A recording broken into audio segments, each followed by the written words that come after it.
Hello everyone and welcome to my YouTube channel.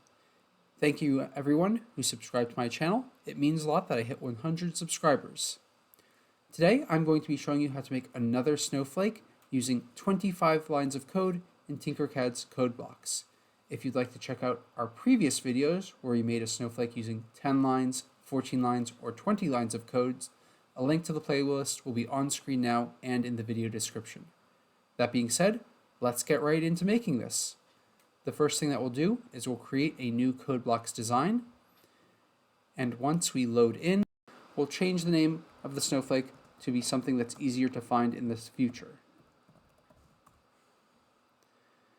Now we can get making.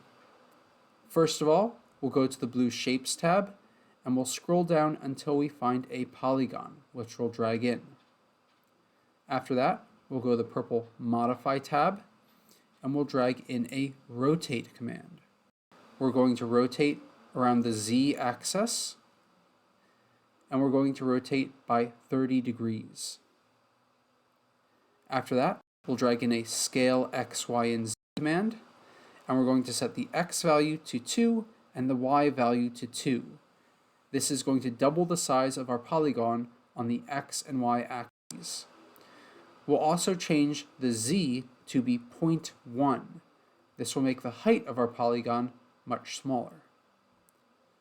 After that, we'll drag in a copy command to copy that new polygon, and we're going to change it into a hole by clicking on this gray circle here.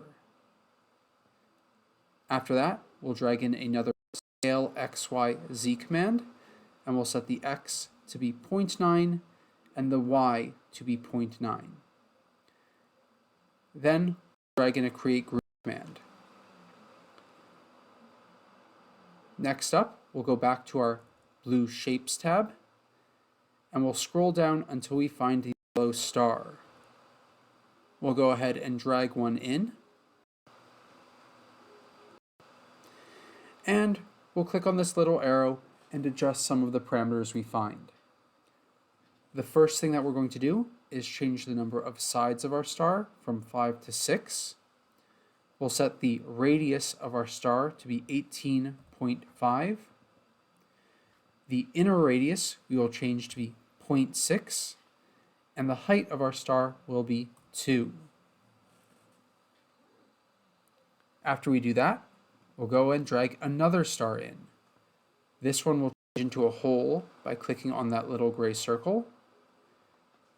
We'll change the sides to 6, the radius to 15, and the inner radius to 0.6. If we press play, we can see what kind of work we've done so far. We've made our polygon, we've removed the center of it, and we have a star and then a hole-shaped star that's going to be removed from the center of our star. However, we won't create group just yet. We've still got more work to do. We'll go back to the blue Shapes tab and we'll drag in another polygon. After that, we'll go to the purple Modify tab and we'll drag in a scale X, Y, and Z command. The X we will keep at 1, the Y we will keep at 1, but the Z we are going to change to 0.1. After that, we'll drag in a move command, and we're going to move this to X 28. Y and Z remain 0. After that, we'll copy, and we are going to move the copy to an X value of -56. If we press play, we can check out what we've done. There are 2 polygons on either side. Now we're going to remove the center of these 2 polygons. In order to do that, we will drag in a copy command, and we are going to set this copy to be a hole shape.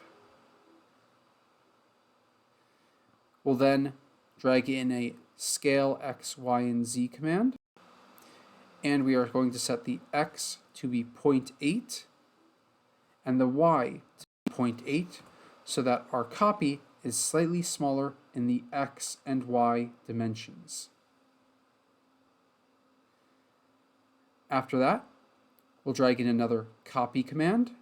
Again, we'll want this one to be a whole. And we will next bring in a move command. We are going to set this move command to be an X of 56.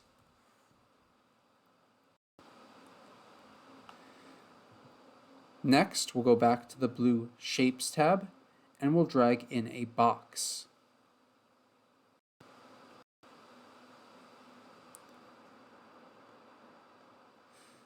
We'll click on this little arrow to open up our options, and we'll set the width of our box to be 11, the length to be 2, the height to be 2, and that's all the changes we need to make there. After that, we'll drag in a move command, and we are going to move to a Y of 24. After we do that, drag in another copy command. This time, we're going to drag in another move, and we'll move to a Y of negative 48. Now, we can drag in the create group command. If we press play to check our work, we can see that original polygon, the star, our two polygons on the side, the holes to take out the center, and these two little boxes that we dragged in as well. Now we can do our final changes. The last thing that we need to do is, of course, rotate this around, and to save ourselves some work, we'll drag in that orange repeat command. We'll set it to repeat 2 times, and then we'll go back to the purple modify tab, and we'll drag a copy in and a rotate command, and we'll rotate on the Z axis by 60 degrees. And that's it. If we press play for the last time, we can see our work. Thank you very much for watching. I hope you found this video interesting and that you like the snowflake that came out of it. Once again, if you'd like to, please feel free to subscribe to my YouTube channel. It means a lot to me to get more and more followers, and it motivates me to come up with more projects like this. That's all for now, and I hope you have a wonderful day.